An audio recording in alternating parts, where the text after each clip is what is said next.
Hello, magic makers, and welcome back to the Metaphysical Apothecary. We are your hosts, Shannon and Megan. Hi, everyone. Also known as the Scorpio Sisters, here to explore the mysterious, the magical, and the arcane. We are super excited to have you here today, and today's topic, pop pantheons, familiars. One of the most intriguing ways to use a pop pantheon is to pull from your favorite characters, your favorite fandoms, your favorite mythology, your favorite pieces of history, and even prehistory to interact with familiars. Familiars are spirits, animals, or a pet that you have who helps guide you on your magical journey. And sits on your tarot cards as you're trying to do a reading. Yes, very often. Staring at you in the eye and going, you already know what it's going to say. You had that experience with Tabby, and I have had that experience with Simon several times. Yes. And Merlin as well. That was something that Simon loved doing too. Whenever I was laying tarot cards, he would either come and lay next to the reading and just purr and bat my crystals, or he would lay directly on top of the cards and stare at me until I rubbed his belly, because I didn't need to be reading cards right now. I needed to be relaxing. Merlin was our older cat who has also passed, and he was the type to come to the circle and lay on top of whatever I was doing, whether it was tarot cards, if I was throwing runes, a different type of working, he would lay on them. It doesn't matter what it was. He felt the energy rising and he would enter the circle, willy-nilly, plop himself down, and I would have to try to work around him. Tabitha, who is our younger cat, she's the one who will come over, enter their circle, and just stare at me, look me in the eye, going, you do not need to be reading this. Why are you reading it? You know the answer. Now pet me. Yep. You should be doing it while you're petting me. Yeah. It raises more energy that way. Don't you understand, Shannon? Yes, there was more than once we would sit down at the altar in front of it, holding hands. And Simon came over very often and would sit very neatly between us, stare up at the altar, and put his tail over our joined hands and just sit there. He was not one to sit still without causing a ruckus, but during altar time, he would come over and he would join us. Sometimes he would walk in a circle around us. Familiars are there to guide you. There's something just a little bit more to a familiar than there is to a household pet. And they can be anything. I've known people who have dogs as their familiars. We just both mentioned cats. They can be horses, snakes, neighborhood wild creatures. Sometimes people will befriend local wildlife, crows or deer or another animal who kind of comes around and you have a special relationship with them, whether it's long distance or whether you are able to safely and respectfully get up close and personal with these creatures. I imagine Squirrel would not stop whether or not it was respectful of you. That's very true. That's very true. Squirrel wouldn't care. Nope, not at all.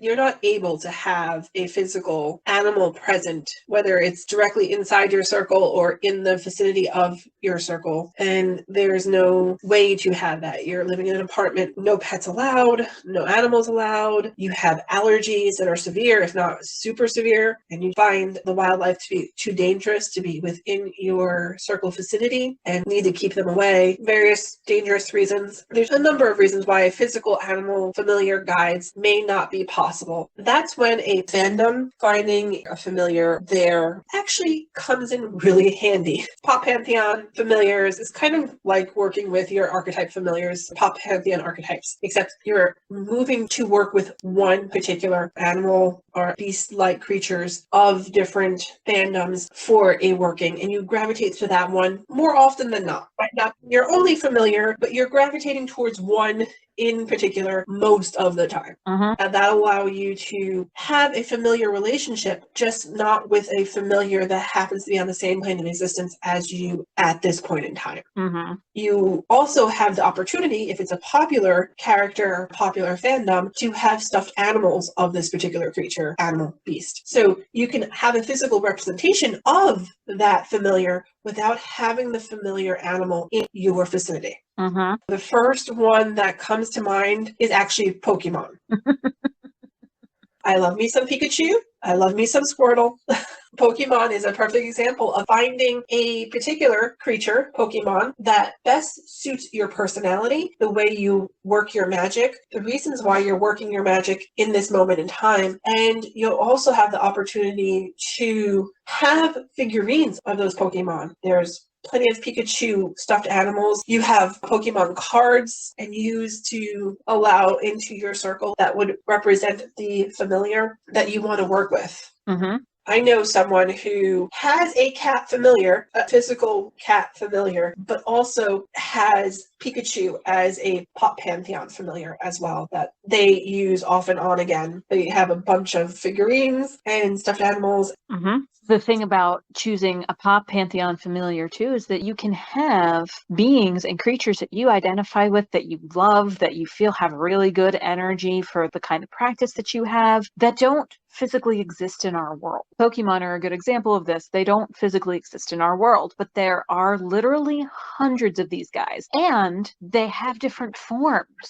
So as your practice evolves, maybe your Pokemon familiar also evolves. Or the level of magic you're doing will dictate the evolution of the Pokemon. Mm-hmm. Yeah, They're absolutely. not bound by the same rules of physics. They could go forward and backward in their evolution timeline. Exactly. So you can kind of really play around with that energy. And if you want something more playful, more youthful, you're planting a seed for manifestation, maybe you want to use the first form for the Pokemon. If you need something that's a little bit more elevated, you're looking to push something along, or you need a little bit more power behind what you're doing, you call upon their final form. One of the other things that you can do with Pop Pantheon familiars is historical familiars. If there is an animal that you want to work with, that you wish you could work with, that is extinct, whether it's something that existed in the primordial beginnings of our planet or something that is more recently extinct, unfortunately, like the Tasmanian wolf or the woolly mammoth, you can pull that energy out. You can do that research and figure out what their energy evokes for you and pull that into your experience. The same is true for mythological creatures: phoenix, griffin, sphinx, dragons. I have not yet met a pagan person who doesn't like dragons. Let me put it that way. But you can pull in energy from mythological animals as well to evoke familiar energy. I feel like it's important to make a distinction between familiar energy and the energy of a spirit guide or a spirit animal. My spirit animal is the lynx. Lynx not only walks with me, lynx embodies a lot of who I am as a person on the inside. If I was an animagus, my animal form would be a lynx. However, my familiar was a domestic cat. And while they're both feline, they're very, very different. And their purpose was very different. Whereas the lynx is within me all the time and is a facet of me. A familiar is an animal or creature that is separate from you rather than a piece of your identity. When you have a physical familiar, there's also a slight imbalance of power, usually, between familiar and witch. In the case of animals that we keep in our homes, who are also our familiars, they depend on us for a lot. We have a lot of the power and a lot of the responsibility in that relationship. The Pop Pantheon creatures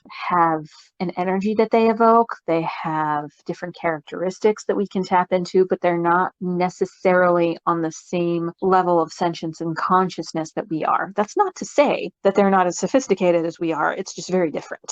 If you have to be the one to evoke or approach it, you have the responsibility of taking care of it in that moment. Whereas most of the time, your spirit guide or your spirit animal very rarely waits for you to approach it. It's more likely to be waiting for you to recognize it, but it's been hitting you upside the head as often as possible for as long as possible before you've recognized it. It's already you, so there's no need for you to invoke it into your circle. It's there. You just have to recognize it. Mm-hmm. It's something that you reach out and bring into your experience. It's a separate entity from you. Mm-hmm. That may or may not want to be there, even if it is a non-physical creature. Sometimes your familiar, even if it's a physical creature, does not want to be in your workings. You can't force it to be in your circle. You can't force it to sit on your tarot cards. It'll get up and leave. That's very true. The same thing will happen to a familiar from a pop pantheon, from a different plane of existence, a different world, a different realm. If it does not want to be there, it will get up and walk away. That is very true. And that's something to keep in mind as well. You can call in an energy, especially an animal familiar, who doesn't feel like being there, or is like, no, you need a different energy. It's not me. Bye. Yeah. What comes to mind is Sabrina, the Netflix edition of Chilling Adventures. Yes. She's calling a wild familiar to be her familiar. I think they're gremlins and they have a gremlin form, but they will take on an animal form once they're bound to a witch. She's not going to force a gremlin to be her familiar the way that it was traditionally done in their coven. Mm-hmm. She's not looking through a book and saying, oh, this hedgehog is perfect for me. I'm going to force it to be my familiar. She takes the unconventional route, goes out and says, hey, I need a familiar. Anyone want to work with me? And Salem appears to her and takes on the form of a black cat. But Salem is not always there with her when she's doing her magic. There are times where he's just like, nah, I'm not feeling this. Mm-hmm. And I feel like even more so than with human or otherwise humanoid beings, they'll usually answer your call. Even if they're not necessarily supposed to be there or they're not yours, they will normally answer your call. They'll at least humor you. A familiar energy is not going to do that. No, it might come when you call, but it's not going to stay. It's like your dog is more likely to come to you when you call than your cat, but if your dog doesn't want to be around, like if you're not doing something that is interesting to the dog, he's going to wander off. Mm-hmm. And it's very important to remember, if you have a representation of them that you want to take into the circle with you, make sure that you ask first, because they don't talk like we do. So you want to make sure you're getting the right vibe. Mm-hmm. Otherwise, it's just taking up space. Right. You could have an effigy of your pop pantheon familiar, but that doesn't mean that the energy is occupying it. Mm-hmm. So that's all we have on our topic for today. Thank you so much for listening in, and we hope you'll join us again soon. In the meantime, you can follow us for more witchy wisdom, both here and on our blog. And you can also check out our original art on Society 6 for sacred decor and more. Thanks again for joining us. Go make some magic and live your best life. Bye.